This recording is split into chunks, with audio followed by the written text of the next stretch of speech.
Ihostage. Ilian clearly values his connection with his wife. Even though he has just arrived in Amsterdam after a tiring journey, he takes her call without hesitation. Ilian enters the Apple store with a simple goal: to replace his lost AirPods.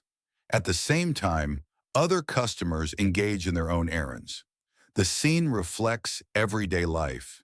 People dealing with technical issues, making purchases, and experiencing minor annoyances. Ilian successfully buys his AirPods and is preparing to leave when everything changes. A man in a dark jacket and hoodie enters. His behavior quickly raises suspicion, prompting the store greeter to approach him. This is when the situation escalates. The man draws a gun and demands that everyone remain inside. As gunshots ring out, panic spreads. Most customers flee before the assailant fully takes control. However, Ilian is not quick enough. He ends up as the only visible hostage. The gunman doesn't seem interested in robbery. His motive appears more personal. Unseen by the attacker, Clerk Mingus acts fast. He hides Lucas, the mother, and daughter inside a digitally locked closet, saving their lives. However, he remains inside, now an unseen hostage himself. In total, over 70 people, including those upstairs, are caught in this hostage crisis. The gunman has a plan and wants to be heard. Lynn is assigned as the lead negotiator after the hostage taker, Ammar Ajar, contacts the police directly and demands someone to speak with. She steps into a tense, high-stakes situation and manages to make significant progress. Her calm, professional approach encourages Ammar to reveal personal details, including his real name and the motivations behind his violent act. He expresses deep resentment toward the system, government, police, and society at large, and demands a massive ransom along with safe passage. Lynn proves skilled at breaking into Ammar's psyche.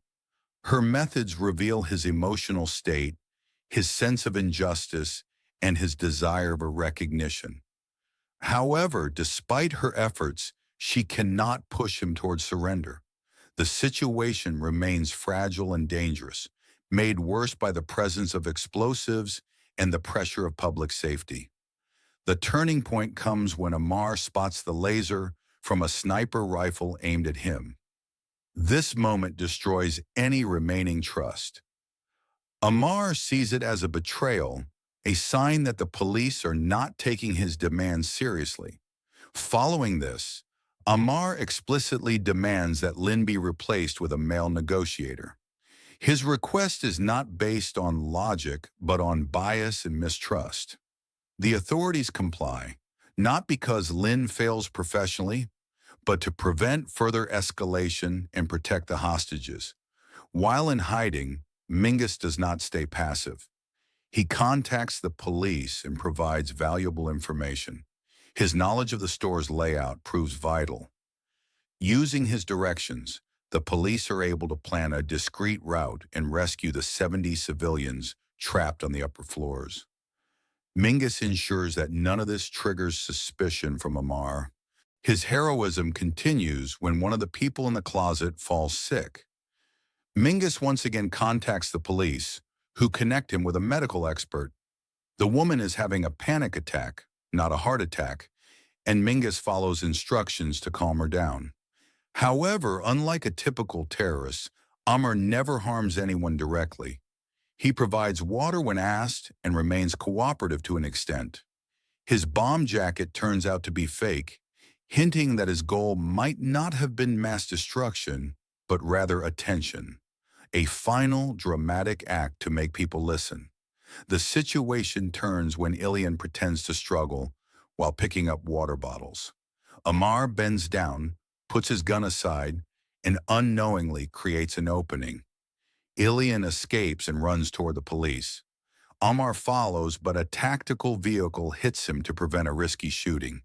He is knocked out and taken to the hospital, only to die the next day from his injuries.